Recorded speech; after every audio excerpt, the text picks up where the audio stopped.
धनबाद में सालों भर 24 घंटे जमीन के अंदर कोयला चलता रहता है, राख होती रहती है। जमीन को सहारा देने वाला आधार इस तरह खत्म हो जाता है और जमीन एकाएक धंस जाती है। ये कोई एक दिन की बात नहीं है, ये कहानी है। भूधसान मामले में मैराथन बैठक के बाद प्रभावित परिवारों और बीसीसीएल के बीच समझौता हो गया है। छाताबाद भूधसान मामले में मैराथन बैठक। मंत्री हफीजुल हसन का दावा, प्रभावितों और बीसीसीएल के बीच हुआ समझौता। झारखंड सरकार के जल संसाधन विभाग और अल्पसंख्यक कल्याण विभाग के मंत्री हफीजुल हसन की अध्यक्षता में सोमवार शाम सर्किट हाउस में छाताबाद के भूधसान प्रभावित परिवारों, बीसीसीएल और जेआरडीए के बीच मैराथन बैठक लगभग 4 घंटे तक चली। बैठक में सभी पक्षों को सुनने के बाद मंत्री ने छाताबाद के भूधसान प्रभावित परिवारों एवं बीसीसीएल के बीच पुनर्वास, मुआवजा, चिकित्सीय सहायता सहित अन्य मुद्दों पर समझौता कराया। प्रभावित परिवारों की मांग पर भूधसान क्षेत्र का IIT-ISM से सर्वेक्षण कराकर डेंजर जोन का सीमांकन करने एवं उसकी रिपोर्ट 1 माह के अंदर देने पर सहमति बनी। साथ साथ खनन के दौरान सुरक्षा व ब्लास्टिंग के नियमों का पालन करने, डेंजर जोन के सर्वे में मस्जिद, मदरसा, ईदगाह एवं स्कूल को शामिल करने पर सहमति बनी। मंत्री ने भूधसान एवं अग्नि प्रभावित क्षेत्र के आसपास इमरजेंसी रिस्पांस सिस्टम तैयार करने का निर्देश दिया। पहले भी चर्चा हो चुकी थी, उसमें 1-2 पॉइंट को हम लोग कटा और सहमति बनी है। घर का मुआवजा सब एक मिनट टोटल 11 पॉइंट बना है, जो बता दीजिए। जो रैयत है उनका डिमांड था 10 लाख और सभी को मकान। अच्छा, तो क्या उस पर सहमति बनी और क्या जो सहमति बनी उस पर वो राजी हैं? जो अब तक सब पर राजी। वहीं बीसीसीएल के CMD मनोज कुमार अग्रवाल मीडिया से बसते दिखे। उन्होंने बैठक में लिए गए निर्णयों के संदर्भ में कोई भी जानकारी साझा नहीं की।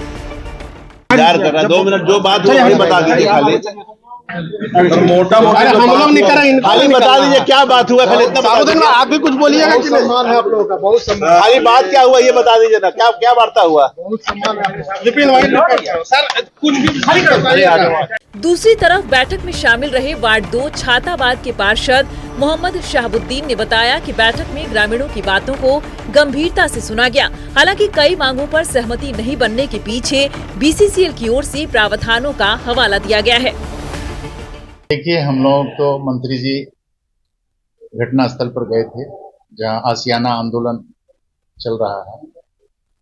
वहां जाने के बाद 5 प्रतिनिधि की लेकर जो है सर्किट हाउस में बैठक हुई और वे जो आज मंत्री जी आए थे वे सीएम साहब का प्रतिनिधि कर रहे थे और हम लोगों का निर्णय जो है उनके ऊपर रहा कि जो फाइनल करेंगे हम लोग मानेंगे। और जो समस्या जो क्वार्टर नहीं देना है और लोग परिवार को, वैसे परिवार को उसमें मिनट्स में लिखा गया है कि वो सरकार से करा के जो है भेज देंगे। क्या मांग? निश्चित रूप से जब वो काम शुरू करेंगे तभी हमारा आंदोलन समाप्त होगा। क्या डिमांड था कि आप माने सर्वे कराकर जो है डेंजर जोन घोषित करके जो है उसमें बालू भराई करके या वो भी भराई करके उसको पैक करें। भूधसान धनबाद की बड़ी परेशानी है। दरअसल धनबाद में जमीन के नीचे कोयले की परतों में लगी आग धीरे धीरे कोयले को जलाकर राख कर देती है। इससे ऊपरी जमीन को सहारा देने वाला आधार खत्म हो जाता है और जमीन धंस जाती है। निजी खदान मालिकों ने बिना किसी सुरक्षा मानक के अंधाधुंध कोयला निकाला। कोयला निकालने के बाद खदानों के खाली हिस्सों यानी गैलरी को वैज्ञानिक तरीके से बालू या मलबे से नहीं भरा, जिससे ऊपरी सतह खोखली रह गई। वर्तमान में आउटसोर्सिंग कंपनियों द्वारा कोयला निकालने के लिए किए जाने वाले ब्लास्टिंग से कमजोर हो चुकी जमीन हिल जाती है और दरारें पड़कर धंस जाती है। इस साल अप्रैल से अगस्त के बीच कतरास, केंदुआडीह, भगतडीह और टंडा बस्ती जैसे इलाकों में भारी भूधसान हुआ है।